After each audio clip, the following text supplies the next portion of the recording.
بسم اللہ الرحمن الرحیم۔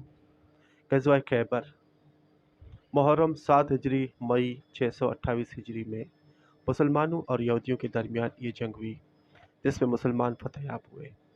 خیبر یہودیوں کا مرکز تھا جو مدینے سے 150 کلومیٹر عرب کے شمال مغرب میں تھا، جہاں سے وہ دوسرے یہودی قبائل کے ساتھ مل کر مسلمانوں کے خلاف سازشیں کرتے رہتے تھے۔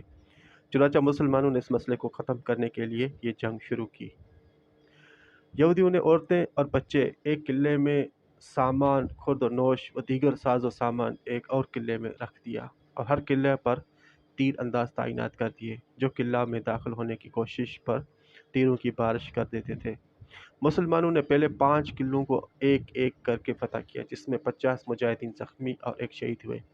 یہودی رات کی تاریکی میں ایک سے دوسرے قلعے تک اپنا مال و اسباب اور لوگوں کو منتقل کرتے رہے۔ باقی 2 قلعوں میں قلعہ قموس سب سے بنیادی اور بڑا تھا اور ایک پہاڑی پر بنا ہوا تھا۔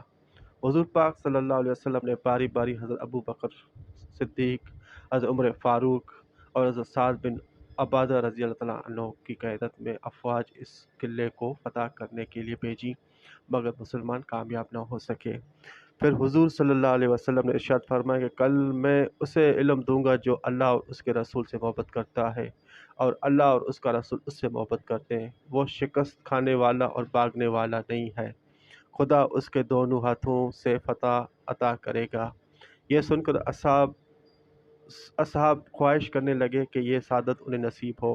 اگلے دن حضور صلی اللہ علیہ وسلم نے حضرت علی کرم اللہ وجہہ کو طلب کیا۔ صحابہ کرام نے بتایا کہ انہیں آشوب چشم ہے، لیکن جب حضرت علی کرم اللہ وجہہ آئے تو حضور پاک صلی اللہ علیہ وسلم نے اپنا لحاف دین ان کی آنکھوں میں لگایا، جس کے بعد تا زندگی انہیں کبھی آشوب چشم نہیں ہوا۔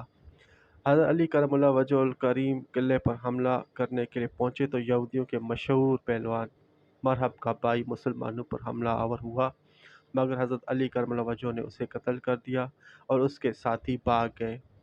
اس کے بعد مرحب رجس بڑھتا ہوا میدان میں اترا۔ اس نے زرہ بختر اور خود پہنا ہوا تھا۔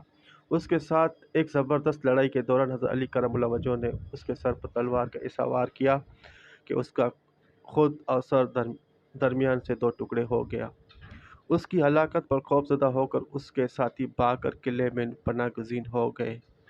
حضرت علی کرم اللہ وجہہ نے قلعے کا دروازہ جو 20 آدمی کھولتے تھے اکھاڑ لیا اور اسے قلعے کے دروازے کے سامنے والی کھندق پر رکھ دیا تاکہ افواج گھڑ سواروں سمیت قلعے میں داخل ہو سکیں۔ اس فتح میں 93 یہودی ہلاک ہوئے اور قلعہ فتح ہو گیا۔ مسلمانوں کو شاندار فتح ہوئی۔ حضور صلی اللہ علیہ وسلم نے یہودیوں کو ان کی خواہش پر پہلے کی طرح خیبر میں رہنے کی اجازت دی اور ان کے ساتھ معاہدہ کیا کہ وہ انہیں آمدنی کا نصف بطور جزیہ مسلمانوں کو دیں گے اور مسلمان جب مناسب سمجھیں گے انہیں خیبر سے نکال دیں گے۔ اس جنگ میں بنی نضر کے سردار حیی بن اخطب کی بیٹی صفیہ بھی قید ہوئی، جن کو آزاد کر کے حضور صلی اللہ علیہ وسلم نے ان سے نکاح فرمایا۔